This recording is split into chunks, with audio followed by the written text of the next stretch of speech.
नमस्कार, आप देख रहे हैं उदय प्रभात न्यूज़। मैं हूं आपके साथ विवेक वर्मा और आज हमारे साथ स्टूडियो में मौजूद हैं पुनीत अग्रवाल जी। आप मूल रूप से उत्तराखंड के रहने वाले हैं और कंस्ट्रक्शन व्यापारी हैं, व्यवसाय करते हैं कंस्ट्रक्शन का, प्राइवेट बिल्डिंग का निर्माण करते हैं। पिछले 2 दिन से सोशल मीडिया पर इनको लेकर एक रील वायरल हो रही है, अनेक प्लेटफॉर्म पर वीडियो वायरल हो रही हैं। इनको भू माफिया कहकर बुलाया जा रहा है। किसी एक व्यापारी को जिसका सम्मान हो, समाज में प्रतिष्ठित व्यापारी हो, उसको भूमाफिया यदि कहकर बुलाया जाएगा तो कैसा लगेगा उस व्यक्ति को। इन सब बातों के पीछे क्या कारण है, इनसे जानने की कोशिश करेंगे, पुनीत जी के मुंह से सुनेंगे। पुनीत जी, क्या मैटर है पूरा मैटर ये है सर, मैं एटीएस में काफ़ी टाइम से रह रहा हूँ। लगभग 7-8 साल मुझे एटीएस कॉलोनी के अंदर रहते हुए हो गए। सहजारा रोड में स्थित है वो कॉलोनी। 150 बीघा में डेवलप हुई हुई है और एक प्रतीक रिजॉर्ट, एक प्राइवेट बिल्डर है, उसने वो कॉलोनी पूरी डेवलप की है। उसके बीच में एक अदर्स लैंड है जो कि 6750 वर्ग मीटर ज़मीन उसने छोड़ दी है। वो नहीं खरीद पाया उसे। और क्यों नहीं खरीद पाया? क्योंकि गोल्डन फॉरेस्ट में थी वो ज़मीन, इसलिए वो खरीद नहीं पाया उस ज़मीन को।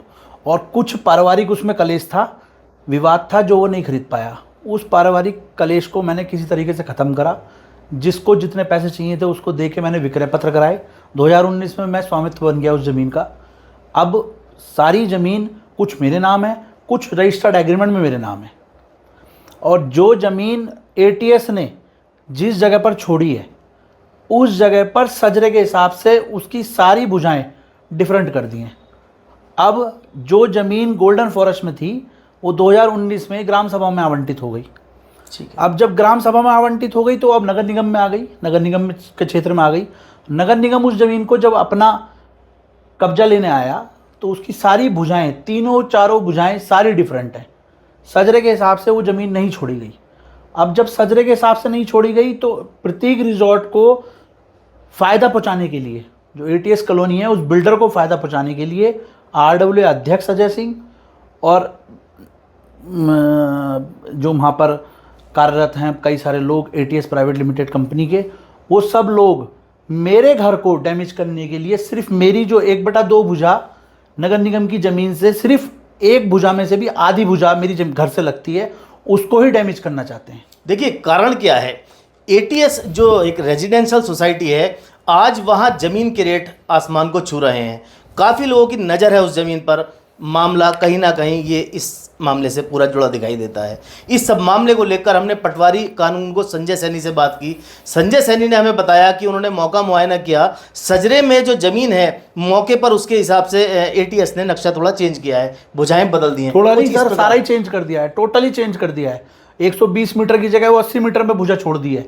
और ये पटवारी ने भी एक्सेप्ट किया है कि एटीएस ने जो मौका है वो सजरे के हिसाब से बदल दिया है। नगर निगम ने भी एक्सेप्ट किया है। नगर निगम भी वहाँ जांच कर रहा है। 3 बार नाप तोल हो चुकी है, जिसमें कि क्लियर पता है कि 120 मीटर की जो भुजा है वो 80 मीटर रह गई है। एटीएस ने ही सारा झोल मोल जो कर रखा है वो सब एटीएस ने कर रखा है। ज़बरदस्ती जिनको प्लॉट बेचे गए हैं उनमें आगे दिक्कत आएंगी।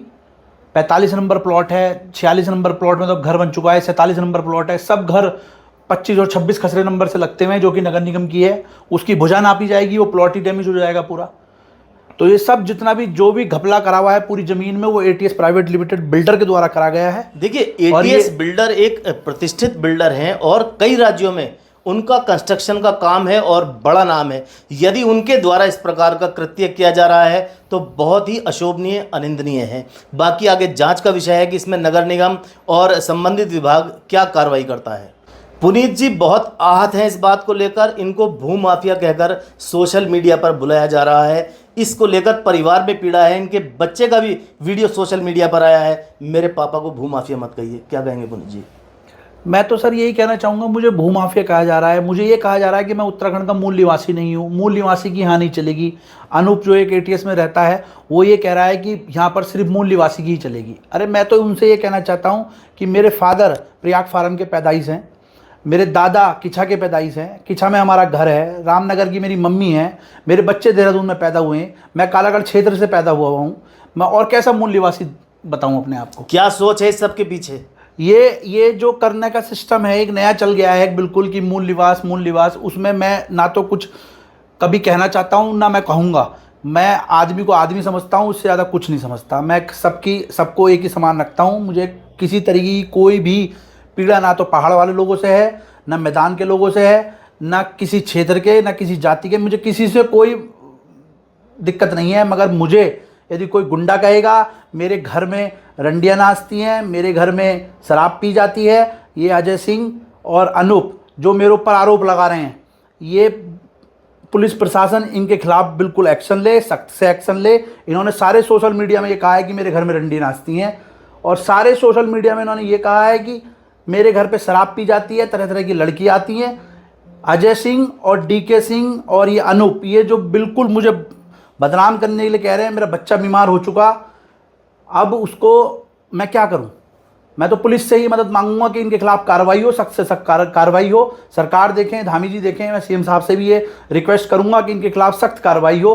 और ये जिस तरीके का कॉलोनी के अंदर व्यवहार फैलाना चाहते हैं, जिससे कि एक दंगा फैल जाए, इस तरीके का अजीब दंगा फैल जाए जो कि मतलब मुझे भी आहत कर रहे हैं और लोगों को भी आहत कर रहे हैं, चाहे मैं मूल निवासी हूँ या नहीं हूँ। मैंने तो अपना पूरा प्रमाण दे दिया कि मैं मूल निवासी हूँ कि नहीं हूँ, मगर ये जो आहत कर रहे हैं सब लोगों की भावनाओं को, वो भी सीएम साहब और कप्तान साहब, डीएम साहब इस चीज़ का संज्ञान लें, बिल्कुल संज्ञान लें। मुझे सोशल मीडिया ग्रुप से निकाल दिया गया, एटीएस जो एक RWA का ग्रुप बना हुआ है उससे मुझे निकाल फेंका इन लोगों ने कि मैं अपनी बात भी ना रख सकूं। मुझे इस तरीके से प्रताड़ित किया जा रहा है, मेरे बच्चों को पार्क में नहीं खेलने दिया जाता, ऐसे हालात बना दिए हैं अजय सिंह ने। मैं तो सर यही कहना चाहूँगा कि मैं इतना मानसिक पीड़ा से ग्रस्त हूँ आज की तारीख में कि मुझे जगह जगह जितने लोग मुझे मिल रहे हैं मुझसे ये कह रहे हैं कि मैं भूमाफिया हूँ। मैं कैसा भूमाफिया हूँ सर? मुझे तो यही समझ में नहीं आ रहा। मैं दुनिया भर का टैक्स जमा कर रहा हूँ, हर तरीके का GST पे कर रहा हूँ, फिर भी मैं भूमाफिया कहला रहा हूँ। मैं तो सीएम साहब से बस यही गुजारिश करूँगा, किसी भी तरीके से मेरे ऊपर से कलंक जो लग रहा है ना, मुझे जगह जगह मेरे बच्चों को वीडियो दिखा दिखा के कहा जा रहा है तुम्हारे पापा गुंडा है, तुम्हारे पापा इस तरीके से रंडियों को नाच करवाता है घर में, इस तरीके का माहौल बना दिया है कि बस पुलिस प्रशासन से कहूँगा इनकी सख्त कार्रवाई की जाए इनके साथ। देखिए, जिलाधिकारी महोदय, SSP साहब इस मामले का संज्ञान लें।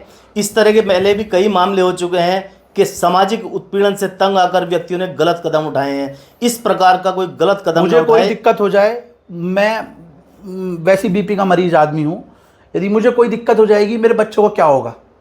आप खुद सोचो ना सर, मेरा बच्चों का क्या होगा? ये जिस तरीके से मुझे जिस तरीके से मतलब पूरी कॉलोनी से मुझे बेदखल करने की कोशिश की जा रही है। मतलब मैं उस कॉलोनी के अंदर 3 प्लॉट का मालिक हूँ, अदर्स लैंड मेरी है, मैं घर मेरा वहाँ बना हुआ है, फार्म हाउस मेरा वहाँ बना हुआ है। मुझे इस तरीके से प्रताड़ित किया जा रहा है कि मैं आत्महत्या ना कर लूँ। जिस तरीके से मेरा बच्चा बीमार है, जिस तरीके से मेरी बीवी बीमार है, इन लोगों को जिस तरीके से मेरे ऊपर ये आरोप लगा रहे हैं ना, मैं कहीं मुझे कुछ ना हो जाए, मेरे बच्चों का क्या होगा? मैं तो खुद इतना परेशान हूँ भाई साहब। देखिए, इस मामले को लेकर हम बात करने की कोशिश करेंगे रेजिडेंशियल सोसाइटी के लोगों से। जब तक के लिए आप हमारे साथ जुड़े रहिए, देखते रहिए उदय प्रभात न्यूज़।